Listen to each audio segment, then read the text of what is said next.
going on, guys? Poison RC coming at you with another video. So as you can see right here, I have my Arrma Crate 8S, and today in this video we are going to go ahead and install the stone guards that I have purchased. So in case you guys are wondering, I did like an unboxing, or I should say unbagging video of all my get some of that fish rock out of here, all the stuff I got. So in case you guys are wondering what that part number is, again, so here it is, the Arrma 320473, and that's for one pair of the stone guards. So we're going to go ahead and slap these guys out of the bag. Those are freaking huge. We're going to set the trash aside. It does come with your screws.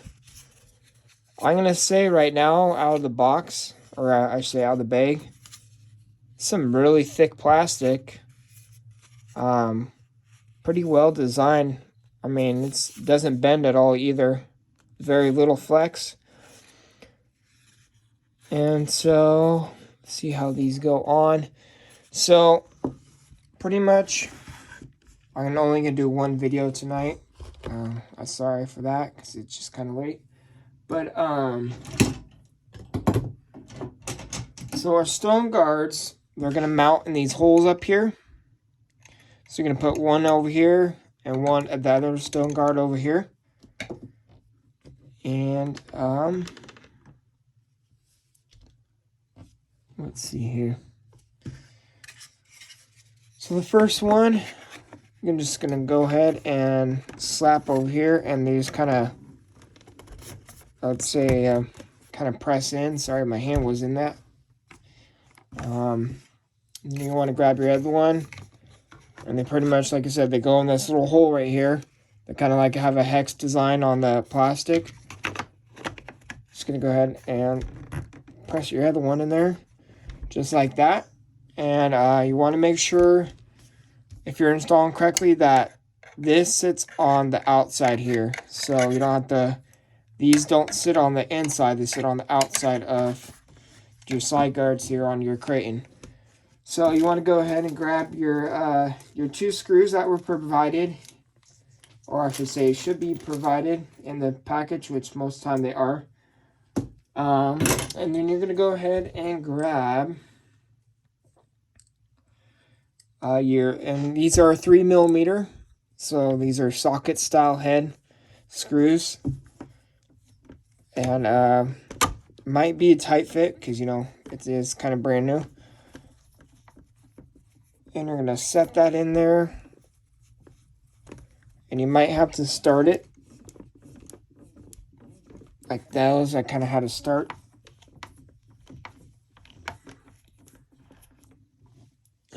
Let's see, I don't have my drill. Probably been easier for drill. Pretty solid construction here.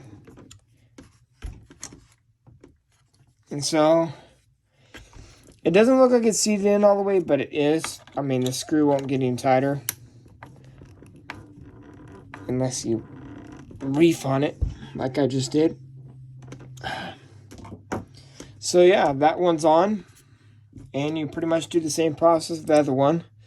On the other side, I don't think you guys could see that very well, but you press that screw in, kind of get her started with a little bit of tension on it.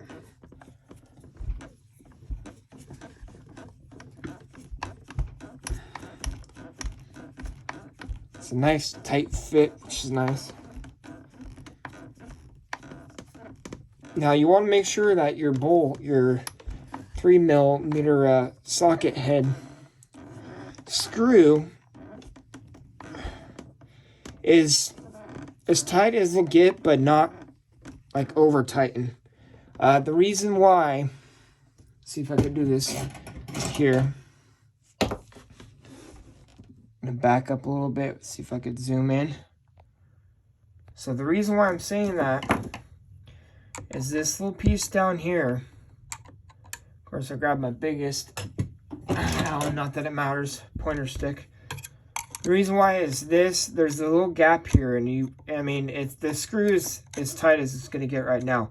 But if you don't get those screws tight enough, this could probably just pop out, and then on, like, you know, like driving around and stuff, you might bust off that little piece of plastic hex that I kind of showed you on the underneath of these.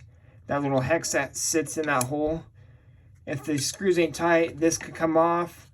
Just drive around, it might loosen that, you know, the hex. And see, I mean, it wobbles a little bit.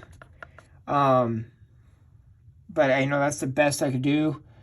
I don't think I could put like a washer in there because of how tiny the hole is. I might be able to put a 3mm washer in there. No, I don't know. I haven't tried. But I mean, it's about as tight as it's gonna get, I should say.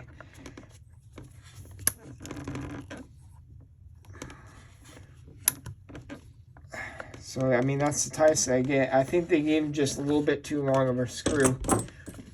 Because, I mean, it still wobbles a little bit. But, I guess it's just what it is. You know, that's about as tight as I could get them. So, I mean, they're in there. It's not like they're going to pop out or anything. But, I mean, that's better. Let's see if I get this one. Okay, I don't want to do it too much because I don't want to strip the screw out. So, yeah, they're in there a little bit better. And now what I like about this is zoom back out. Now, what I exactly love about this right here is I'm going to get the body for you guys here. And I'm going to show you. I never thought that they would be like almost like a true mud flap in a way. In case you guys are wondering, yes, I do have the X-Max front bumper on there. Slight modification required. But I've had a few crashes, so this is why this doesn't sit on there very well. Let's see if I can't get you.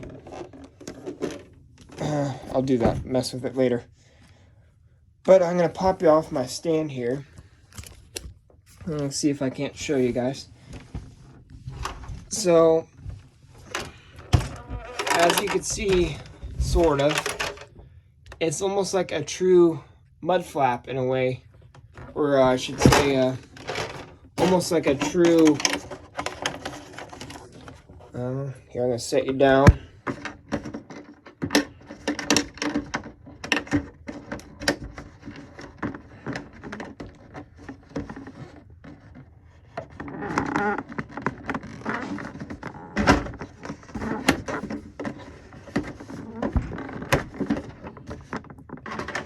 Alright. Sorry guys, 1 second here and it's fighting me.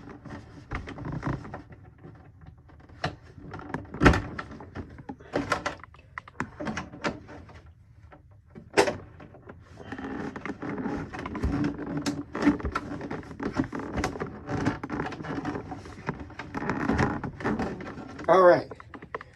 Sorry about that. Got the clips on there. It was fighting me. But as you can see, it's like an inner splash shield almost.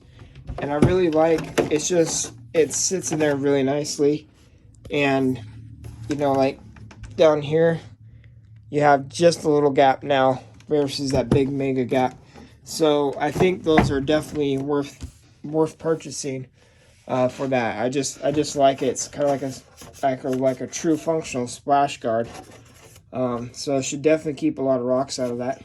Anyways, that's just the one video I wanted to do for tonight. My next video will be probably the servo. What I like to do when I'm doing RC stuff, let me pop you back on the stand here. What I like to do, and most people don't, but it's all on preference, I guess. I like to personally work on the inside of the truck and then work on the outside. So in other words, like if you're doing motor, transmission, receiver, any of those components that are inside the chassis, I like to work on those first. before I work on anything on the outside. And the reason why is sometimes when you're working on stuff on the outside, pop my body off again. Sometimes, like, if you're working on stuff on the outside, you got to take that stuff that you just put in, for, like, instance, like A-arms and stuff. If I'm doing anything, sometimes you got to take those components back off that you just installed. So it's almost like the double work in a way. So that's why I like to work on the stuff inside the RC, and then kind of work on my way out. So like A-arms, hubs, anything that, you know, it's not going to require me to take it off and put it back on multiple times. So it's just kind of like the one thing, like one time kind of deal, if you get what I'm saying. But that's just me. So anyway, as you see, the stone guard's installed. My next video is going to be taking the hobby wing out, which the whole thing comes out underneath. There's 4 bolts. You just rip this whole thing out. And I'm going to be taking the stock servo, and I'm going to be installing this guy. 1,400 or 1,400 something ounces of torque. I did that in my last video, so I'm happy to install that, and hopefully we could get some more better steering out of this truck. Anyway, I'm going to end it here, and I will talk to you guys later.